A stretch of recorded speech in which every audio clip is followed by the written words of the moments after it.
Hey kids, it's Mr. Fly here, hope you're well, and welcome to another edition of Bike News. This is the place to be if you're interested in what's been going on in the world of motorcycling here in the UK for the month of October 2020, because in the next 20 minutes, half an hour or so, I'm going to be going through these 4 copies of MCN and bringing you up to date on everything that's been going on. So stick around and stay tuned, let's crack on with Bike News.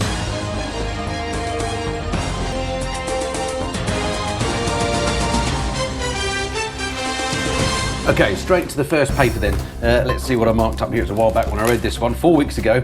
First story here. I've always had a little bit of hope is the quote here. And this is a story, once again, about Norton. If you remember, a few months back, Norton went bust. In the end, it got bought out by a company called TVS, an Indian company. The administrator was called BDO. Anyway, BDO, the administrator, have confirmed the sale now has gone to that Indian company. It's gone through. And the great news is that they've said that it looks like TVS are going to honour some of the outstanding orders and some of the work in progress that was already there, even though they have no contractual rights to do so. It's just a goodwill thing, great PR on the part of TVS, a huge Indian company that has plenty of money, let's face it. So if you're one of the people that put a deposit down on a Norton, one of the new bikes, or indeed you had a bike, which was in the order pile and was coming out or work being done, looks like there's good news. They're going to honour that stuff. So some of the things I've highlighted here. It says here, a man left high and dry by Norton Motorcycles was Ken Lawrence. Back in January, he had a bike that was sent back for warranty work, and he was shocked when he was contacted by the administrators in February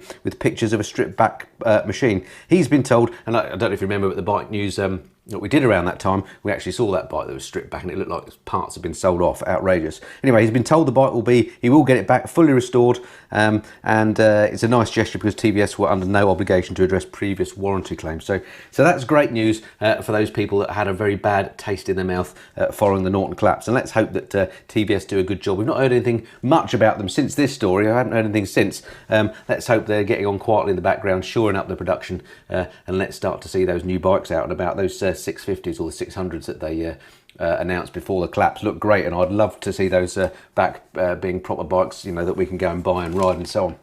All right, next up, Honda's cloud-based bike tuning. Now, I'm often somebody that complains, or not complains, but I whinge a bit sometimes about electronics on bikes. In some cases, maybe with the exception of sports bikes where on a track you're trying to eke every part of a second out of a lap time.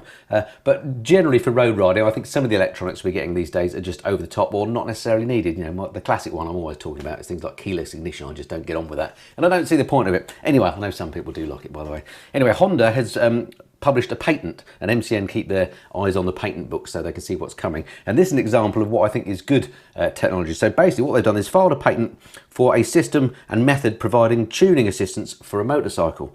Basically, it'll use the phone in your pocket as both a means to diagnose problems and a way to get them fixed. Well, this sounds like a good idea. The idea is that if the bike starts to run rough or picks up a potential problem via one of its sensors, it'll be able to contact Honda via your phone and the web to automatically send diagnostics. Great stuff.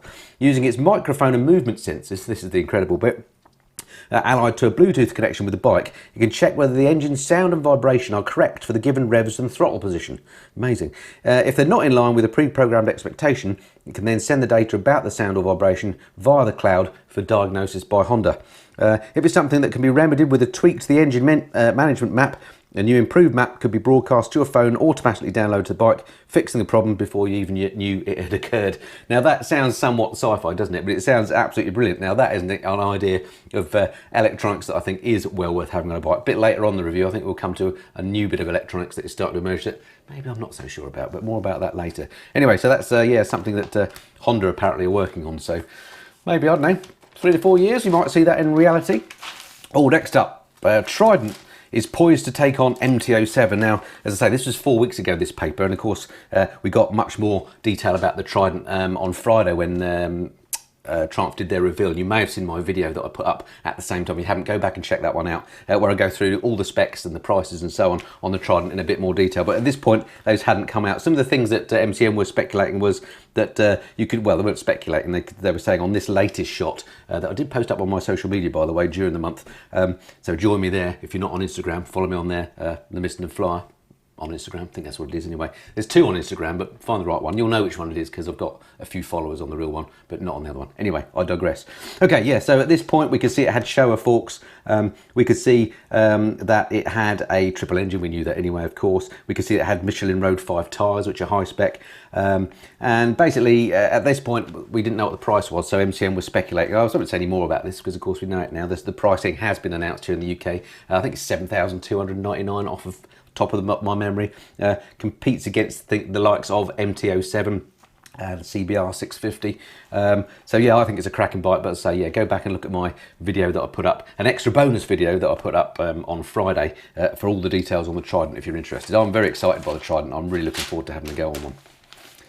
Okay, next up, what I'd buy right now with 10,000. So this is Dean Harrison, the world-renowned TT rider, and they've given him a hypothetical 10 grand and said, what bike would you buy for the road? And he said that he would, on the road, you don't need more than 125 brake horsepower. The GS has more grunt than a pig in a farm. Excellent, so he's going for a GS, by the way.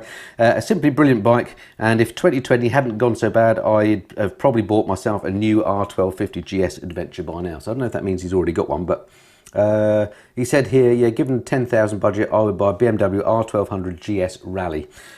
Great choice is all I can say, Dean. As you know, if you've watched any of my videos before, I'm a big fan of the GS. I've got a 2014 model year GS. I still love it. It's okay, it's not as up to date as the newfangled ones, but it does everything I need. They are great bikes, and there are very few bikes, if I wanted an all-rounder or a touring bike, very few that compete for that crown. In fact, I can only think of one other, and that's the Honda Goldwing, but that's in a different league of cost.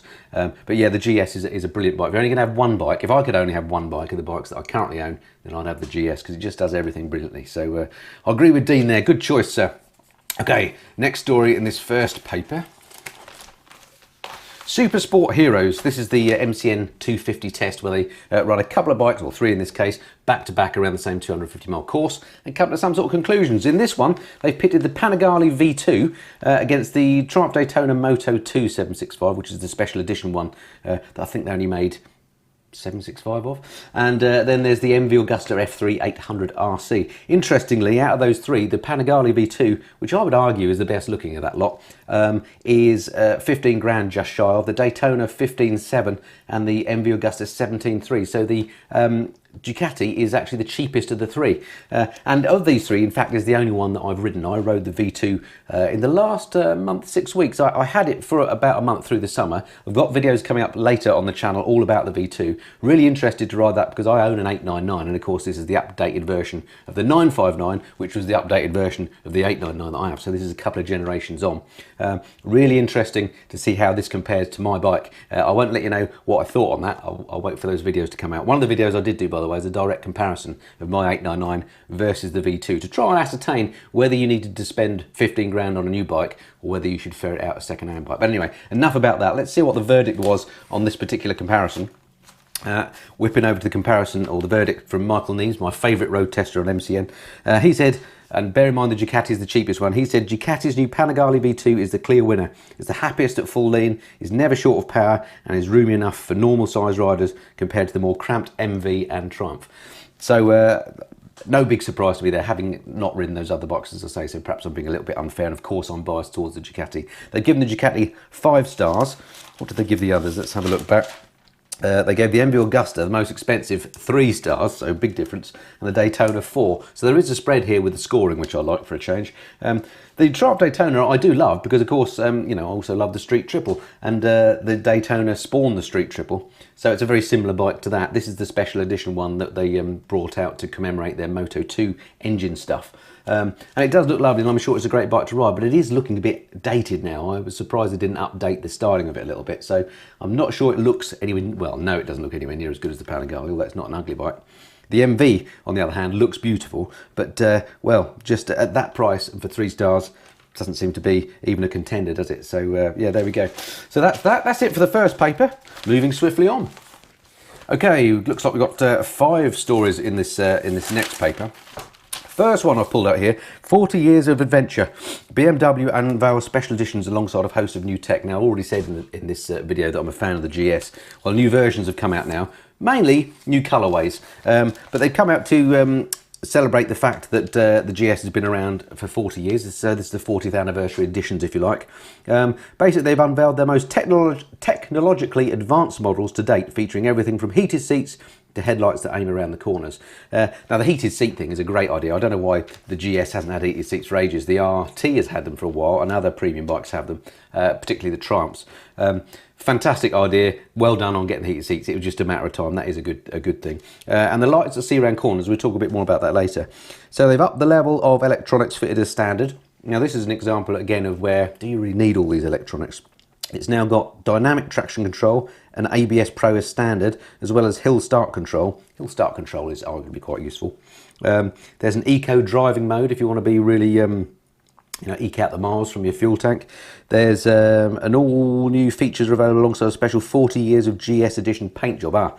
So this new paint job is sort of Bumblebee-esque. It's black and yellow with gold wheels. Now it's a bit of a shame because actually, and this obviously is just a matter of personal taste, I don't like this black and yellow scheme. I just don't think it works on the GS. I love gold wheels on any bike, and I used to love the GS Rally Edition with the gold wheels, but because they brought this special edition out now, the 1250, it means the Rally has black wheels. It's such a shame. It looks nowhere near as nice. If I were to buy a new bike, there's a high chance it would be a GS 1250, and I would have gone for the Rally with the gold wheels like my good friend Bruce from T-Bot 1 has got. A fantastic bike. You need to hold on to that one because you can't get those anymore, it turns out. So yeah, what do you think of these 40th anniversary paint schemes? They just don't work quite for me. I'm not saying they're hideous or anything, but they're just not as nice as the Rally. Such a shame. Normally black and gold bikes do it for me, but the yellow seats and the yellow handguards just look a bit, I don't know, not quite right to me. Be interested in the comments below what you make of this. What else to say about that? No word yet from BMW when we can expect the new features or how much we'll have to pay for them, but we'll update you as soon as possible, says MCN. So we'll keep an eye on that. And I'd like to have a go on one, try out the the various updates that they've done, see what they're all about. Right, next up, talking about updated bikes. Bit of a weird year this year because there's no bike shows as we'd normally have. Normally around about this time we'd be gearing up for things like Motorcycle Live, and of course not this year, 2020, the nightmare year. So bike manufacturers are introducing new updates and so on in a bit of dribs and drabs. So Honda here have come up with some 2021 updates. In particular, the CBR 650R, which looks really cool. I've never ridden one. I really must put that right because I love the CB. I think it's a CBR 500 that I rode. That was a great bike. Must have a chat to Honda about riding one of these. Anyway, so they've got a few updates in their range for 2021. First up, the Africa Twin. You can now get the HRC inspired red, white and blue paint scheme from the Adventure Sports model on the standard Africa Twin. Good move because that, again, similar paint scheme to the one we talked about on the BMW just now. Lovely looking bike that. So you can get that on the standard bike now, not just the Adventure Sports. They've announced the CB 650R and the CBR 650R get more meaningful updates. The biggest change for the 650s is in the handling department, with both now equipped with show as separate function big piston forks. Those clever forks where one does the damping, one does the rebound, or however it works, but clever stuff. So nice bit of a kit to add to those bikes. To bring both 650s into Euro 5 friendly 2021, Honda have made considerable changes to the engine, including mods to the ECU, revised cam shapes and changes to the exhaust and catalytic converter as well. Small usability changes include a USB-C socket under the seat for fast charging, and also there's a small dash update for easier reading. So some minor updates to the bikes, but it sounds like they're worthwhile. And yeah, I must get myself a ride on a CBR 650R. I think that sort of size sports bike is perfect for the road. If you're not interested in doing the whole track day thing, or the occasional track day, but you're not just into out and out speed, but you love sports bikes and you mainly ride on the road, things like the CBR 650R I think would absolutely hit the sweet spot. So yeah, I'd like to have a ride on one of those and maybe compare it against my 899. Maybe unfair, but because the 899 is clearly a bigger engine by some margin, but I do like the looks of the Honda now, and I bet it's lovely and easy to ride as well. All right, next up. Whizzing on. Oh, quick one, sad news. Zef Eisenberg.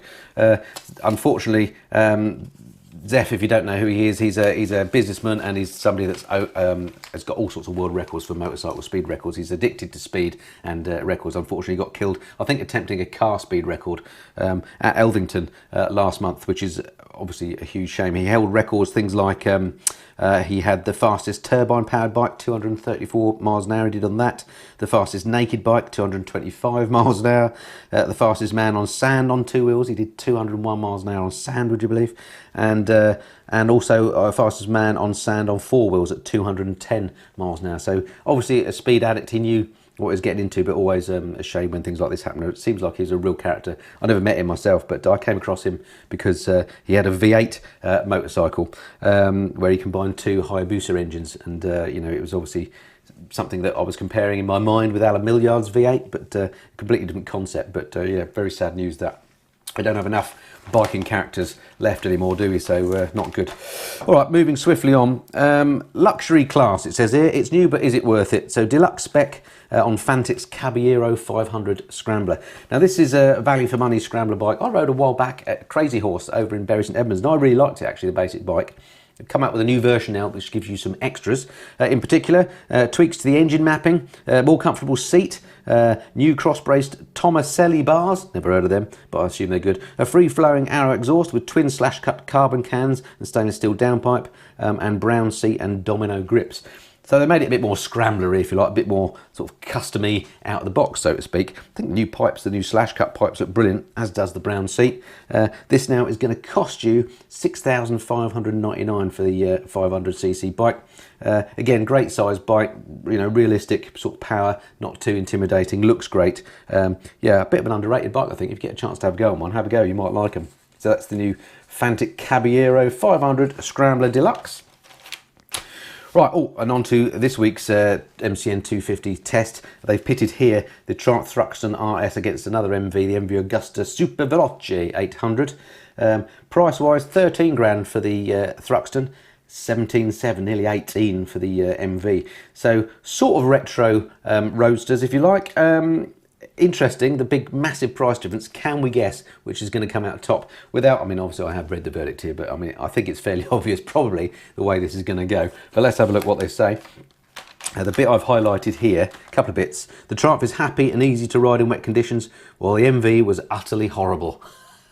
So I like the fact they don't mince their words on these occasions. John Urry, the road tester of this one, said, "If you accept that life with the MV won't be plain sailing, it rewards you with experience visually and in terms of the ride that the Triumph can't match." Thumbs up. However, if you want a great looking retro to ride when you fancy it and not just on sunny days, the Thruxton RS is for you. As I said, beauty doesn't come easy. So yeah, it's one of those cases, isn't it? It's if you want a bit of exotica, you have to put up with the downsides. They've given the MV 4 out of 5 and the Thruxton 5 out of 5. The Thruxton always gets good ratings in MCN and elsewhere, and it is a lovely bike.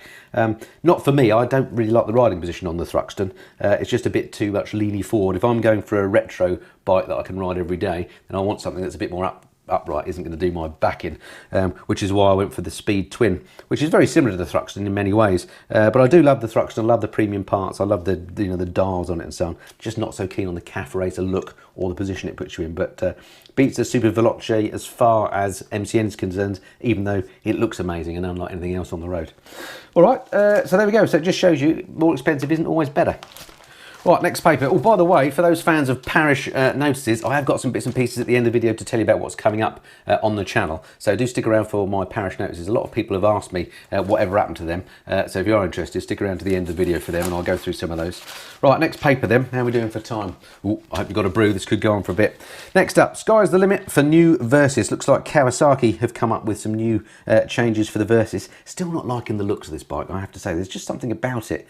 Doesn't quite do it for me. It's a shame because I know it's a good bike. You know, it's one of the, again, it's an all-rounder, which is sometimes seen as a derogatory term, but in the case of the Versys, it's everybody who rides it says it's a great bike. Every owner I know that's got them says they're great, but the looks just don't work for me. Anyway, they come up with some changes, so it's had a bit of an overhaul, and it sees things like higher spec, the higher spec S.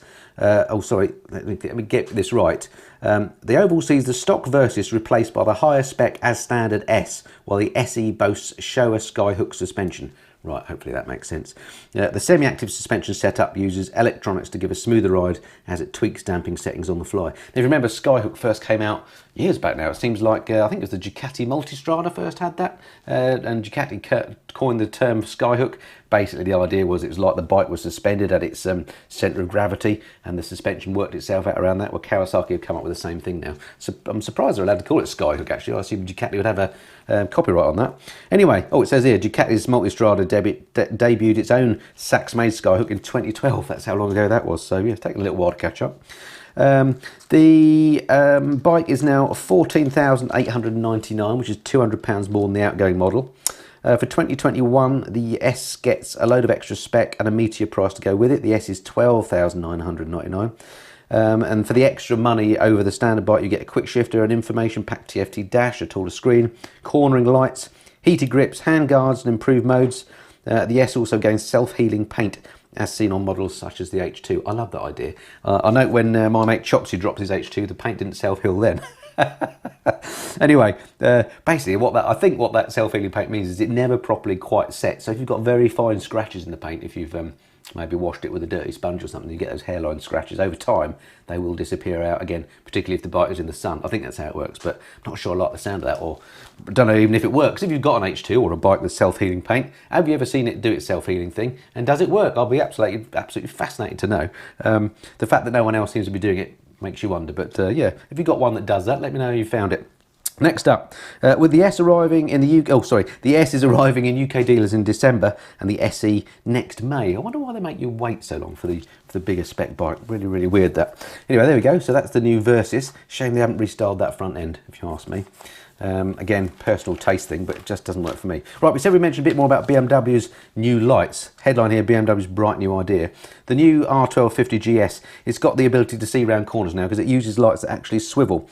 Now, the difference with this, I think they call it adaptive headlights, is that as you turn the handlebars, obviously it looks around the corner, and so at night it just gives you better visibility. And one of the ways that this has been done in the past, on bikes like the H2 for example, was as you leaned, extra lights would turn on into the corner. This is a better system in terms of it actually turning around to where you're going. Don't know what the reliability of course will be like, but I like the idea. So a few bits I've highlighted here. It's a problem. The problem that it's addressing is particularly on dip beam. They're angled down. The lights normally are angled downwards towards the road so as not to shine the eyes of oncoming drivers. But when your bike leans into a corner, the downward tilt means that they're directed towards the outside of the corner. Does that make sense? Yeah, I think it does. Adaptive headlights developed for the 2021 R1250 GS provide the simplest and most convincing solution yet, it says here. The latest solution is an option on the GS. It's not a standard. There we go. It's BMW for you. 590 quid if you want these. Not sure I want to spend that for the amount I ride at night. It steers the dip beam into the corner continuously. All right, so very clever. But I think if you got this £590 option, you'd definitely want to get yourself a headlight guard on your bike, wouldn't you? I don't much like those very much, but I have one on my GS and I took it off. But if you break one of these, it's going to be a costly thing to replace. But there we go, 590 quid for that option. Clever, but not sure I want to spend 590 quid.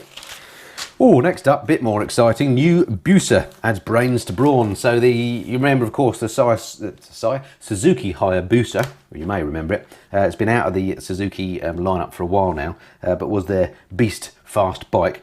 Never liked the styling of it very much. I assume this is an artist's impression of what the new one might look like, and it's still unmistakably a Hayabusa. Always reminded me a bit of like a shell you'd find on the beach, and I don't like the styling, but it is apparently aerodynamic, and it is undeniably very fast. So new bike coming out later in the autumn apparently, or it will be unveiled soon by the sounds of it. It's got an even larger 1400cc plus engine, a new suite of electronic rider aids called SIRS, S-I-R-S, updated chassis, new dash and more. The new Busa, however, due to its larger displacement and intake and exhaust changes, fully adheres to the latest Euro 5 with no loss of power. MCN expects the peak power to be around 197 brake horsepower, so 200 brake horsepower near as damn it. It's going to be 1440cc, they reckon. It's got an IMU control and it's got a TFT dash, so lean angle sensitive stuff. I guess that means. It says it's likely to have link brakes, lean angle sensitive ABS, hill hold and cruise control. And be in dealers this coming spring. So I've never ridden the old Hayabusa, much to my chagrin. It's just a bike that disappeared before I had the chance to get hold of one, unfortunately. Maybe this new one I will get a chance to ride. Suzuki are very good to me actually, so fingers crossed that if this is coming out in the spring, I will get a chance to ride it.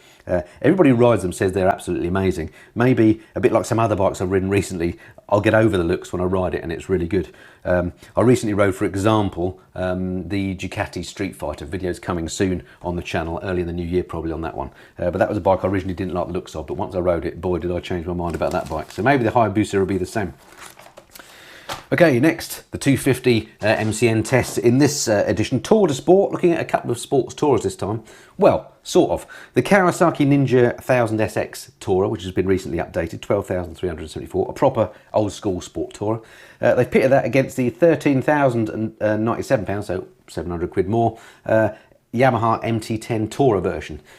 bit of a fiddle really, because the MT10 isn't really a tourer, is it? They put a screen on it and some bags and call it a tourer. Which, so you can, I mean, you can tour on any bike, but let's face it, the Kawasaki is more thoroughbred sports tourer. So interesting to see what they've said here. I can't actually remember what the verdict was. Here we go. Yamaha's MT10 Tourer has the comfier perch, that's interesting, wind deflection and ease of operation, and the panniers and cruise control are useful features, but calling it a sports tourer is a stretch. There you go, I agree. If you want a pucker sports tourer, go for the Ninja 1000 SX. Finest ride quality, smoothest power, adjustable screen, bigger tank, better economy, secure handling, proper pillion grab handles, heated grips, remote preload adjuster. The previous SX was the UK's favourite sports tourer, and the new Ninja stays at the top of the game. So it looks like thumbs up all round for the new Ninja. Again, I rode one of these a few years back. I haven't ridden this latest variant. I don't get much access to Kawasaki's, unfortunately. If anyone from Kawasaki is watching, please can have access to more bikes. I'd love to ride this one, and maybe long term get Mrs. Flyer on the back, see how we can rate it as a proper touring bike. But there we go, MCN like it.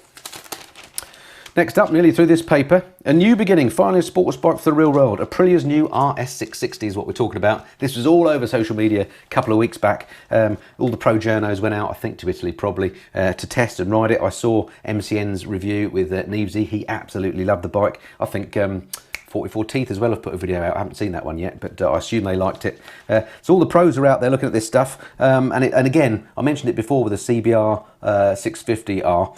This sort of size bike hits the sweet spot, doesn't it? They've taken here Aprilia, the big sports bike, and basically halved the engine and called it a 660. It's got all the same tech. Let's read what I've said here, some of the highlights. So it's £10,149. So strikes me as excellent value for money for a bit of exotic machinery like this. Compare that against the Panigale V2, which is another £5 on top. Is it worth £5 more than the Aprilia? Oh, it's a great bike, but I'm not sure it's worth half as much again. The RS660, which arrives in dealers next month apparently, it's got proper superbike spec brakes, forks, and the most advanced electronics fitted to any Aprilia road bike. Electronics again. Until now, no one has made such a usable and affordable sports bike with proper performance. So this is a great step forward. I think this is going to sell like hotcakes by the sounds of it. At its heart lies a 99 brake horsepower, 659cc parallel twin cylinder motor, which you can also get in an A2 friendly version if you're learning your way up. It's essentially the front half of a V4 RS V4 1100 with the same bore and stroke. So great stuff that they've been able to reuse some of the technology developed for that bike and put it in a new one, which I think is going to be absolutely perfect for a road bike. Don't know, I can't think whether I get a chance to ride one of these. Again, I don't speak to Aprilia personally, it's a shame, but maybe in the future somehow I'll get a way of riding one. But I'd love to go on one. This is the sort of sports bike that I like. Moving on, oh yeah, big bumper edition this. If you're interested in a back order, the date of this one is October the 14th, middle of the month edition, because this is the one that had MCN's Bike of the Year in it. And they have all sorts of categories, and different bikes win for different categories, obviously. But the overall winner for this year, 2020, was the Triumph Tiger 900 Rally Pro, which I was really pleased to see, actually. I've not ridden the Rally Pro, but I rode the GT Pro. I absolutely love the Tiger 900. I like the old 800, but the 900 is a beautiful, beautiful bike. And again, a contender if I was ever to replace my GS, I would definitely have another look at these. Lovely looking bike now, and rides beautifully, and it won MCN's top award for the year, so that is great. A couple of others that I picked out, I won't go through all the categories, buy the paper if you want to look at everything, but a couple of other categories that I was pleased to see. The Triumph Rocket 3R got Best Cruiser of the Year. Not so many cruisers out this year, I guess. There is, of course, the new BMW, the R18, but this knocks spots off that as far as MCN was concerned, as well as the Benelli Cruise, the Ducati Diavolo 1260S. This one top spot. I don't disagree at all. I loved the Rocket 3 when I rode it. It is a bit of a one-trick pony, as maybe all cruisers are. Great for cruising around, as a clue in the title, and it looks absolutely awesome, particularly on the side where the exhaust comes out. Looks great, goes well, but it is quite heavy, quite difficult to live with, actually, for me personally. Moving in and out of the garage I found quite tricky. But yeah, an awesome bike, and if you're going to get a cruiser, well, compared to any other cruisers I've ridden, that is definitely the one, for sure. Then the other one I just want to pick out of all the categories, the Best Retro of the Year, again, maybe no surprise here, the Royal Enfield Interceptor 650, a bike I know and love. I have an Interceptor 650 myself. That got Best Retro of the Year, keeps having great sales success, keeps topping the charts, and for good reason. It's good value and a great bike. I love mine, haven't ridden it for a while. Mine is actually out of the garage at the moment. having some major work done. I'll say no more, but there'll be a reveal video coming in the next few months when that's done, and my Enfield is going to look unlike any other Interceptor that you've seen before, so can't wait to show you that. Can't wait to see it myself. All right, what's this? Last but not least, oh, Dealer of the Year. Couldn't go past this without mentioning this, because Dealer of the Year was my friends at Barnstormer. They've got showrooms in Alton and in Maidenhead. They got Dealer of the Year, which is great. Good to see that, so well done you guys. When it comes to dealerships, I often say it's not really anything to do, you know, some people say, well, KTM dealerships are rubbish, or BMW are great, whatever. I don't think it's anything to do with the bike manufacturer. I think it's all to do with the staff that work there. If the staff are friendly and helpful, it makes you go back and buy bikes, and yeah, Barnstormer fall into that category in the main. So well done you guys for doing that. All right, that's it for that one. Quick swig of water, then on to the final paper, and then we'll do those parish notices I keep promising you. All right, final paper for this month's review. First story, Ducati ditched Desmo for new Multistrada V4. This is a story that is quite a shocker for the Ducatista, because let's face it, Ducati are well known, aren't they? So known for their Desmodronic drives, where the valves are opened and closed by cams as opposed to, I don't know what I'm talking about. We'll get to this. But you know what I'm talking about. Anyway, they've ditched that for the new V4, which is going to be the power unit in the Multistrada. They've said here, the Multistrada V4 motor is based on that of the Panigale V4. The internal changes are much far-reaching than expecting. Should be much more far-reaching, I'll wager. With the company dropping the Desmodromic valve system that's been identified of Ducati engines for decades. The Desmo valve setup, where the engine's valves are closed by cam-operated rocker arms rather than springs, that's what I was trying to say, offers advantages at peak power, but also increases wear and tear and needs regular adjustment. Since the Multistrada V4 doesn't prioritise power, the move to conventional valve springs makes sense. It means you've got an astonishing 60,000 kilometre gap between valve services, twice as long as on any Ducati Desmo engine. So good move, it seems like, for the Multistrada here. You know, technology moves on, doesn't it? And it's obviously the way to go for this type of bike. One of the biggest complaints with the Panigale V4 is addressed, and that's heat. I know all about this. All Panigales run very, very hot, even mine. The Multistrada V4 counters this with a cylinder deactivation system, I love this, which shuts off the rear two cylinders when the bike is stationary, effectively becoming a 579cc parallel twin. Isn't that great? I love that idea. I had a feeling it might do that on the Street Fighter. I'm not sure if it does or not, which isn't a V4. Yes, it is. But on that bike, at particular revs in fourth gear, you can actually make it sound like it's an electric bike. The engine suddenly goes quiet if you're riding it at exactly 32 miles an hour in fourth gear. Sounds like it might shut down a couple of cylinders. Don't know if you can confirm or deny if that's what's happening if you're a Street Fighter owner, but anyway, more on that when I get to those videos. What else about this? The bike itself will be revealed in full on November the 3rd, so next week we should see the new Multistrada V4, complete with all the details on this engine. Watch the normal prospects accounts for all the news details on that, I imagine. All right, next up.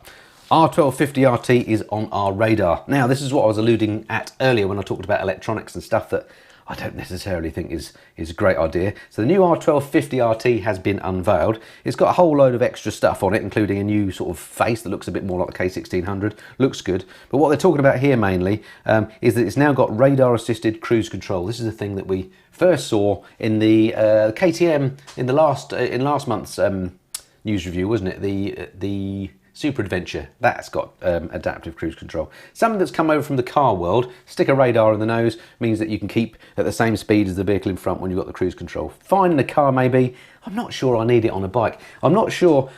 Cruise control on a bike actually is more useful than I thought it would be when I first got it on I think the first bike I rode with it was my BMW GS. And actually, if you're on a long motorway haul, it's quite nice to give your right throttle hand a bit of a rest. Also, if you're in a speed limited section on a motorway and it's a 50-mile-an-hour limit or something, you just set it and don't have to keep looking at your speedo, worrying about that. So cruise control itself is a good thing on a bike, particularly a touring bike. And this would be a nice feature, but it's expensive. I can't remember how much it is. Oh, here we are. Extra £500 on the RT if you want that option. But how many times are you going to actually use it? I don't know. What's your views on this? Is this a bit of tech for tech's sake or not? Or do you think this is going to be useful? I think I'm in the former camp. I don't think I'd spec this up on a bike for 500 quid. Also, while we're talking about the new change on the RT, it's now got a big new TFT very widescreen version. There's a little picture of it down here. Includes an integrated GPS, long overdue that bike started doing this. I imagine this will be the start of all manufacturers with TFTs now putting sat-navs actually on them. Cars have been doing this for ages. Great idea. On the RT though, I actually like the old dash. I've recently been riding, as you may have seen, the Honda Goldwing this year. It's got what I would describe as a dash. It's just like one from a car, and it just looks great and works perfectly well. It would be a real shame if all that disappeared and became a TFT, and I feel a bit that way on the RT as well. Again, interested to hear if I'm in a minority on this one. I did like the RT's existing dashboard, and now going all TFT, I think it's lost a bit of its charm. It's a shame. Anyway, interested to hear what you say on that one. Next story. New Speed Twin Cafe Racer kit. I mentioned this only because I'm a Speed Twin owner, and this company here has come out with it's a German company called Rennstall Moto, by the way, come out with this sort of body kit to make it look a bit more CAF racer. I think the bubble at the front around the screen looks quite good, but the back end I'm not so sure about. It's a bit too much body kit there for my liking, and the belly pan as well. Does look a bit bolt on and a bit aftermarket to me. What do you make of that? And if you want to go this route, then you might as well, as we said before, just go for the Thruxton, because it's, you know, it makes it more Thruxton-y. But what they have said, the bit that was interesting, was they said you don't have to buy the whole kit, you can buy bits of it. So if you only like the front cowl, which I do, then you can just buy that, and it will work with the existing handlebars and headlights. So, you know, just that cowl on my bike in grey, because I've got a grey bike, might look good. I don't know. Anyway, what do you make to that kit? Has it got costs here? No, prices to be confirmed, so probably quite expensive, but who knows. Good on them for giving it a go, but not for me. I'd have a Thruxton rather than convert a Speed Twin into one. Right, what I buy right now with £3,500, we did this earlier, didn't we? So this is Griff Woolley. He's a rider, just a normal reader, sorry. And what would he buy? He said he would get an Aprilia RSV 1000R. Now the reason why I've highlighted this is because this is a bike that was around before I was riding in this stint. So this is a 2003 bike specifically that he's talking about, a little bit before I started riding again. And this is the bike he... So I hadn't come across this bike, but I have to say it looks absolutely beautiful. And if you can get one for 3,500 quid, I'm in. I mean, it looks really, really nice. What you get with it, apparently, if you get the R version, you get Öhlins, radial Brembo brakes, lightweight Oz racing wheels. I mean, it's still, to this day, a great spec bike, isn't it? And I'm sure it rides well. And again, you know, in the real world on the road, you don't need 200 brake horsepower. I'm not sure what this has, but it looks lovely, particularly with the gold wheels again. Oh, I'm a sucker for gold wheels. Looks really good. So £3,500. If you can find an Aprilia RSV 1000R, get yourself one, or get one for me. If only I had more space in the garage and more money. I tell you what, these older bikes are really starting to appeal, and I've run out of space in my garage. I just can't fit any more in. But if I had more space, I would definitely get, you know, not necessarily a collection, but I'd like to buy some of these older sports bikes. I love the looks of them. Maybe keep them for 6 months, sell on, buy another one, and live with it. Maybe I'll do that anyway. That's something in my mind that I'm thinking about doing, because there are so many of these now that I like. I like the original Honda Fireblade when I rode my mate Lyndon's up at Torre Adventure. He's got the 1993 Fireblade, I think it is. Beautiful bike. I then rode the Honda, what was it, the VTR 1000, but the special one, can't remember what it's called now, but the one that Bennett's lent me, that was amazing as well. And this looks like another bike in that category. All bikes that I'd love to own, at least for a short period, and get to know them. All right, nearly to the last story before we get to parish notices. Brutale measures. So this is the MV Augusta Brutale 1000RR versus the BMW S1000R. Now, the reason why I've mentioned this one, it's the 250 mile MCN test again, which I'm a bit of a fan of because it's a good real world comparison of bikes. But it's just, really, it made me think when I looked at this, how dated the BMW is looking now. Now, I was never a massive fan of the S1000R in terms of its looks, because it's got that asymmetric front end that just didn't look quite right. Some asymmetric front ends look all right, but BMW seem to get that wrong other than on the GS all the time, and they've rectified it in most of their bikes. So I think it's time that the S1000R had a big old update and got rid of that, and because it's a lovely, lovely bike to ride, beautiful bike to ride, comfortable, fast, great facilities on it.